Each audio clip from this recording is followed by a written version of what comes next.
Bonjour. Donc je vais faire rapidement, j'ai juste un petit texte à lire de 40 pages. Donc je suis architecte, hein, c'est un métier qui a un rôle relativement marginal dans la production du bâti. Par rapport aux couleurs de béton et autres ingénieurs, donc vous excuserez, c'est pas très important ce que je vais dire. Vous savez ce que c'est l'architecture ? C'est la dose d'amour qu'on met dans un bâtiment, qui fait qu'on ne le démolit pas après 20 ans et qui rend tous les tableaux que vous avez vus précédemment faux. Parce que toutes les bases de calcul sont toujours faites sur des pérennités courtes de bâtiments que l'architecture est censée contredire. Voilà. Et l'architecte, c'est aussi celui qui est obligé, c'est la personne dont la pratique, on n'arrive pas à la mettre dans des BREEAM, PHPP, PEB, BIM, sinon on l'aurait déjà évincé depuis longtemps. Mais donc on lui donne encore un petit rôle secondaire, disons, dans la production du bâti. Donc, d'habitude, les conférences d'architectes, ils montrent des images très rapidement et ils parlent de leur projet. Et comme j'étais convié à un colloque, disons, plutôt académique, et que je ne suis pas académique puisque je suis praticien et juste assistant en cours de projet à l'ULB, j'ai fait quelque chose avec très peu d'images et je vais vous lire un texte que j'ai écrit hier. Donc, je vais vous parler en gros de l'évolution de mon rapport au matériau qui est l'objet de ce colloque, donc le béton. Un matériau qui ne m'avait jusqu'à présent pas posé énormément de questions. Et j'avoue que le fait que le béton se soit installé dans ma pratique d'architecte, mais aussi dans la pratique de très nombreux architectes, un peu sans bruit, comme une sorte d'évidence, sans poser énormément de questions, aurait dû m'alerter un peu avant.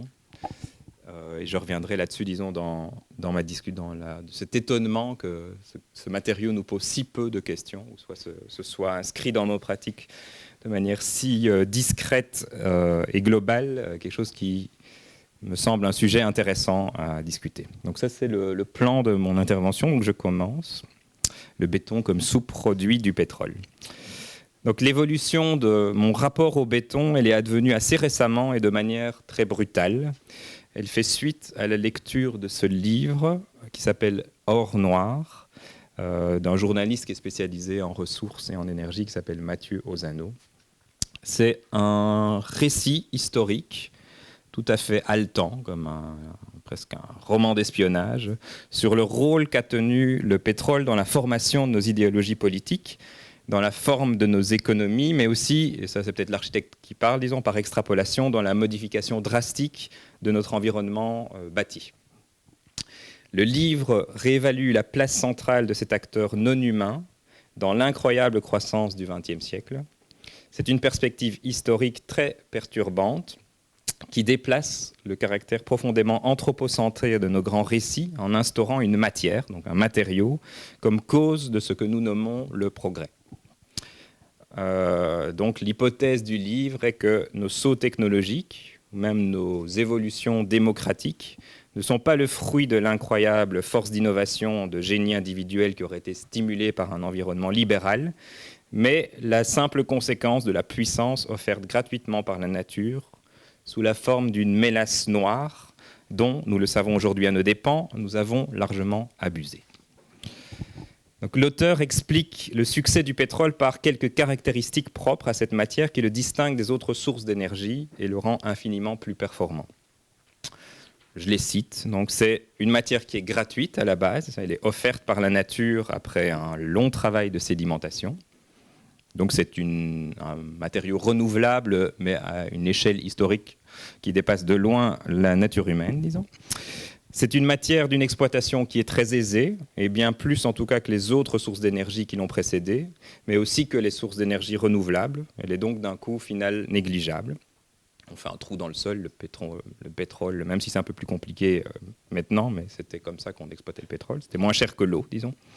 Son exploitation est également peu exigeante en main-d'œuvre car fortement automatisée.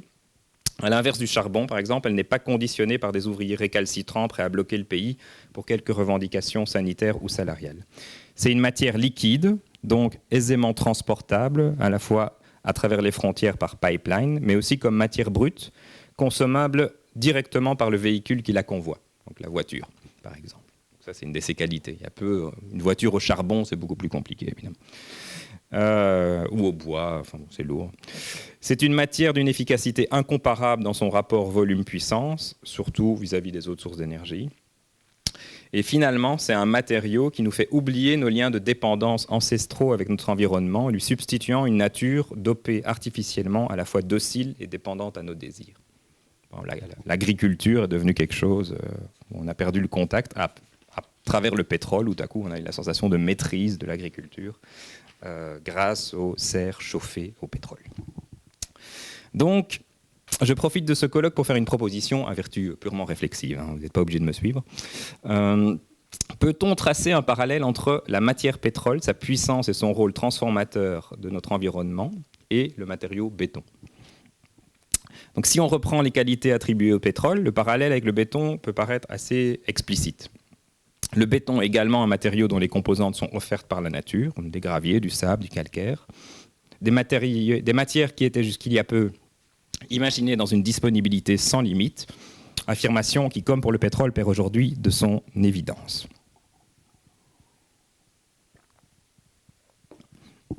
C'est un matériau dont l'exploitation, mais aussi la mise en œuvre peut être réalisée à l'aide d'un personnel limité, à la fois en nombre et en compétences. C'est un matériau qui a fait son succès sur les décombres d'un artisanat et de corps de métier qui, du haut de leur savoir-faire spécifique, constituaient des corps sociaux puissants. C'est une matière aisément transportable sous forme liquide, qui n'est donc pas contrainte dans son transport par sa forme finale. Et c'est aussi le pétrole, un matériau qui donne le sentiment d'une puissance infinie à un être humain jusque-là lourdement dépendant de matériaux bien plus complexes à extraire, à stocker et à domestiquer. Nous pourrions aller un pas plus loin, je pense, que ce parallélisme qui reste assez flatteur, en disant que le béton est un simple sous-produit du pétrole. Peut-être n'est-il pas cet acteur de transformation fascinant et daté qui fait fantasmer les architectes, mais un simple enfant bâtard parmi d'autres du mariage explosif entre le pétrole et l'avidité humaine. J'ai ma gorge qui gratte. Donc sans pétrole, sans la toute-puissance énergétique des énergies fossiles, pas de libération du carbone à haute température nécessaire à produire le ciment, pas de balai de camions mixeurs, pas d'économie, de démographie, de croissance galopante justifiant le bétonnage des territoires. L'apparition du béton n'est pas un événement qui attendait l'inventivité d'un Hennebique, la maîtrise d'un Perret ou la liberté d'un Corbusier. Le béton attendait simplement que le pétrole lui permette de devenir le produit commun qu'il est aujourd'hui. Chapitre 2. Un matériau pour les architectes paresseux. Nous pourrions prolonger cette réflexion quant aux effets d'un matériau sur la forme de notre monde en analysant les effets de ce même matériau sur notre manière de nous comporter comme architectes, sur notre manière d'envisager notre rapport à la construction. Pour interroger les effets du béton sur notre manière d'être architecte, je vais m'appuyer sur une petite phrase de l'architecte Bernard Quirault. Bernard Quirault était un des architectes qui était dans l'équipe de conception du CIVA. Petite phase d'histoire. Quand il était très jeune. Il a écrit un petit livre que voilà, qui s'appelle « Simplifions ». Merci. Et une des phrases qui m'a marqué dans ce livre, et il dit « En France, on construit un dessin. En Suisse, on dessine une construction. » Réfléchissez bien. Donc Bernard Quirault, il exerce dans un petit village en Franche-Comté. Donc il a une tendance à un peu idéaliser les Suisses, hein, parce qu'il est juste à côté. Donc quand on regarde de l'autre côté de la frontière, c'est toujours mieux. Mais il y a quand même quelque chose d'un grand intérêt dans sa réflexion. C'est qu'en France, mais je pense également en Belgique, l'architecte est à travers sa formation essentiellement encouragé à faire émerger une idée. Une idée dont on aura tendance à valoriser le caractère personnel et original. Et il est ensuite formé à communiquer cette idée par le dessin. Et le matériau, sauf exception, ça existe, hein, est rarement fondateur de sa réflexion. Il a plutôt même tendance, l'architecte ou l'étudiant architecte, mais l'architecte aussi, à considérer le matériau comme une contrainte ou un moyen, disons. Cette manière de penser son rôle d'architecte en situant le dessin en amont de la construction implique de fait une confiance a priori quant à la capacité de la technique à matérialiser nos idées. Donc, peu importe le dessin, la technique sera de toute façon le réaliser. On est un peu dans cet état d'esprit-là. Il faut insister sur le fait qu'il n'y a aucune fierté possible à tirer d'une affirmation de son originalité à travers l'acte technique, dans un monde couvert de machines gorgées de pétrole. Donc les gens qui ont encore une sorte de fierté à dire oui, mais j'ai fait un exploit structurel, dans un monde où, gorgé de pétrole, la notion d'exploit structurel, est-ce qu'elle a encore réellement un effet fantasmatique, je ne sais pas quoi. C'est au contraire la manière de faire de l'architecture la plus conforme et la plus paresseuse. Donc cette idée de l'exploit. La technique, surtout dans le bâtiment, qui est un savoir relativement primitif, n'a de limite qu'au regard de la quantité de pétrole qu'on lui accordera. Cette attitude est illustrée à l'extrême par un architecte, comme Frank Gehry par exemple, qui valorise son acte d'architecte par le raccourci maximum entre son intuition, qui tient souvent dans un croquis ou une maquette, et le bâtiment construit. On pourrait rétorquer que c'est une pratique singulière et minoritaire. Je pense au contraire que la majorité de la production contemporaine, même la plus commune, présente les mêmes travers. La matière, le matériau, n'est souvent considéré que comme le moyen permettant de donner forme aux intuitions, même les plus médiocres. Il ne s'agit pas nécessairement de défier la pesanteur comme Gehry, mais le plus souvent d'user du matériau comme un simple moyen d'affirmer son originalité, ou simplement de l'utiliser afin de répondre à des exigences de performance. On l'a vu avec les tableaux Excel précédemment. Peu importe que le matériau soit dispendieux en énergie, non pérenne, ou plus simplement esthétiquement insultant vis-à-vis de son contexte. La responsabilité du béton, je reviens au béton, dans ce renversement qui a placé l'idée à la source de la construction n'est selon moi pas à négliger. C'est le béton qui est sans consistance initiale, sans forme, et donne aux concepteurs la sensation de façonner la matière à la seule force de leur pensée. C'est le béton qui est présenté comme apte à remplacer n'importe quel autre matériau de structure, de parement, de finition, voire tout à la fois, et permet donc de faire l'économie de penser des matières plus récalcitrantes. C'est le béton qui est plus efficace en termes d'économie, de stabilité, de thermique, de résistance au feu et d'acoustique, et qui a donc fait de l'efficacité, en retour, un critère central de ce qui fonde l'acte architectural. C'est le béton qui est si simple à mettre en œuvre que certains proposent aujourd'hui de le couler à l'aide d'une simple imprimante de grande taille. Je vais vous montrer quelques projets du bureau. Bon, il faut quand même, voilà. Un cinéma à Charleroi. À Liège, pardon, une vue extérieure, un château d'eau à Glun, une salle de théâtre à Daines. J'ai pas mis d'autres, voilà, j'étais modeste. Et aussi voilà, on a fait aussi un bâtiment pour l'RTBF, en effet. Donc je montre ça juste pour vous montrer que mes interrogations quant au béton, dont je vous fais part là, n'ont pas encore pris la forme d'une aversion totalement complète, disons. Et donc la question que je me pose est donc plus de savoir comment contenir ma tentation ou mon addiction, maintenant que dans mon esprit, le béton est à la fois lié au pétrole, à la violence faite aux hommes et à l'environnement qu'implique cette matière, mais aussi à une certaine paresse qui nous fait considérer la matière comme un moyen bon marché de concrétiser nos caprices de créateurs. Je vais vous donner 2 indices. Hop. Le premier est que je crois que pour nous désintoxiquer du béton, nous devons apprendre à résister à l'argument de performance. Le problème du béton, comme je l'ai évoqué, est qu'il est d'un point de vue quantitatif et performantiel difficilement opposable. J'ai lors de la rédaction de ce texte parcouru rapidement quelques études, c'était celle précédente, pardon, qui vont même jusqu'à affirmer que le béton serait plus économe en énergie grise que le bois. C'est génial. De là à ce qu'il contribue à réduire le CO2, il n'y a qu'un pas. Les critères de performance ne nous aident pas à recréer un rapport intéressant avec le béton. Il nous faut engager un rapport plus complexe si nous voulons résister à la facilité qu'incarne le béton aujourd'hui. Une manière de s'en sortir est peut-être de rendre au béton son caractère d'exception.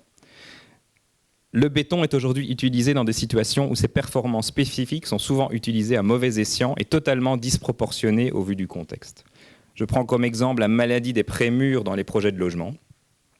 En termes comptables, monter un bâtiment comme un jeu de cartes à sec manipulé par quelques opérateurs est évidemment jouissif, mais du point de vue du logement, le béton est ici utilisé à un niveau de performance qui est non seulement sans intérêt, mais même contre-productif en termes d'évolutivité des bâtiments.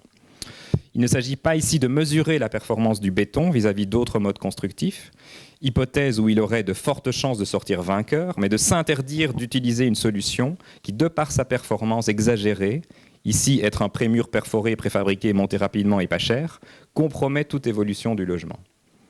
Il nous faut donc nous imposer une forme de retenue morale vis-à-vis d'un matériau qui flatte notre bassesse humaine par sa toute-puissance. De même qu'il faudrait aujourd'hui laisser tout le pétrole sous terre sous peine d'asphyxie prochaine.